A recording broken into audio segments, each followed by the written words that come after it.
No i patrzę, zobaczyłem go przez tą szybę i do niego wołam: chodź, chodź, chodź. No on się tak, widziałem, cofnął się, wyszło ich 5. Stanęli naprzeciw mnie. Ja mówię: no i co? I teraz jak? Może solóweczka? Chcesz? Chcesz? To zobaczymy, czy taki mądry jesteś.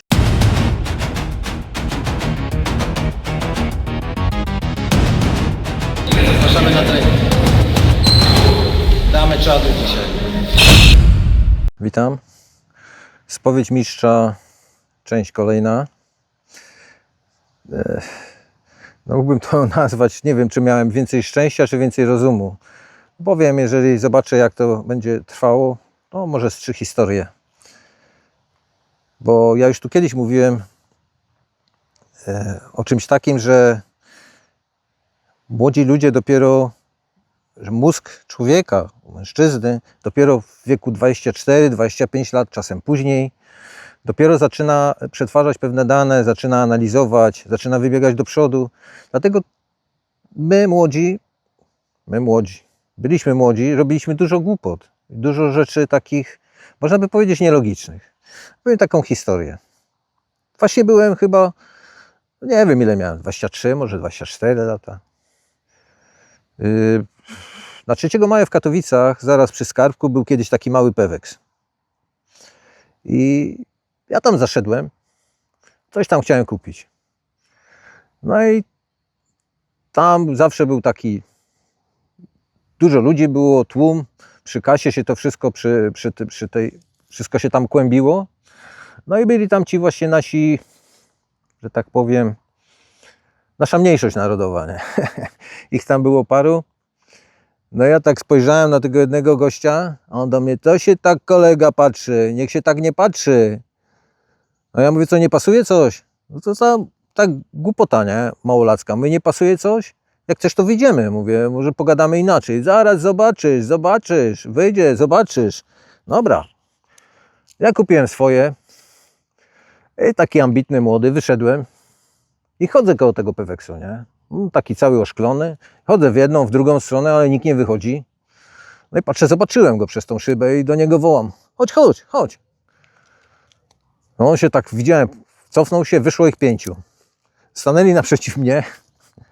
Ja mówię: no i co? I teraz jak? Może solóweczka? Chcesz? Chcesz? To zobaczymy, czy taki mądry jesteś. A oni: nie, my ci tu, wszyscy ci zaraz tutaj naklepiemy. Ja mówię: tak? Tak? No i dopiero wtedy zacząłem troszkę myśleć, bo mówię: chyba trochę przegołem. I mówię: dobrze, a mówię: a może ty, taki tam największy z nich, może ty jesteś największy, to może ty startniesz. Oni: nie, zaraz dostaniesz od nas wszystkich. Ja mówię: dobra, mówię, ja dostanę w pieprz, ale ja tu przyjdę, bo ja was znam, bo wy tu chodzicie cały czas. Przyjdę z kolegami i po kolei każdego wytargam i każdego zleję. No oni tacy stanęli zdziwieni. Mówię: może zadziała, nie? Bajer. Obróciłem się i poszłem. Na szczęście mnie nie gonili. No i to widzicie. Tak, ale to tak mówię, miałem chyba więcej szczęścia jak rozumu.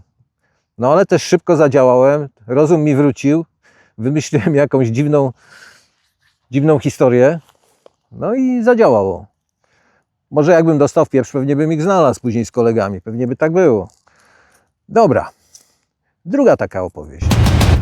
Wracam z dyskoteki Taskory, może 10 lat później. Ale to było w nocy, nie wiem, jakoś czy czekałem na autobus, czy na tramwaj, chciałem jakiś nocny. A nie chciało mi się czekać, mówię: idę przez miasto, pójdę sobie. Idę. I nagle patrzę, z jednej strony, z drugiej wyszło 2, z drugiej strony 2 i stanęli i do mnie mówią tak. A ja tak troszkę chyba musiałem być, chyba wcięty, bo taki byłem wyluzowany. Oni do mnie mówią: co? Nie boisz się tak po nocy chodzić?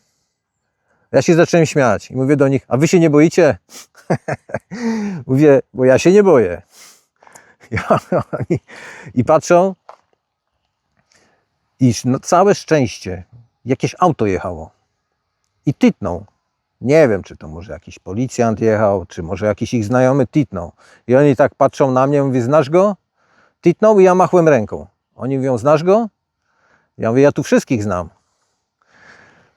Oni tacy, widziałem, zdziwieni i odeszłem.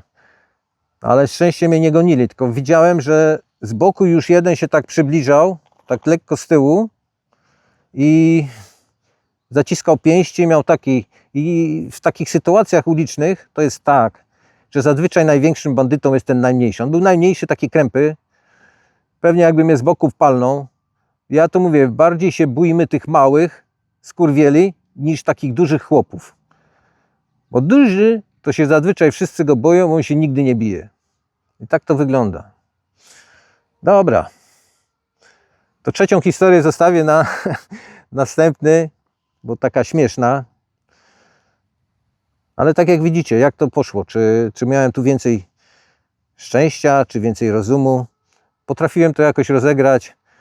No i na szczęście, ja to mówię, ktoś się chyba za mnie modli tam. Może babcia. Także dziękuję. Obyście nie byli w takich sytuacjach. Z Bogiem.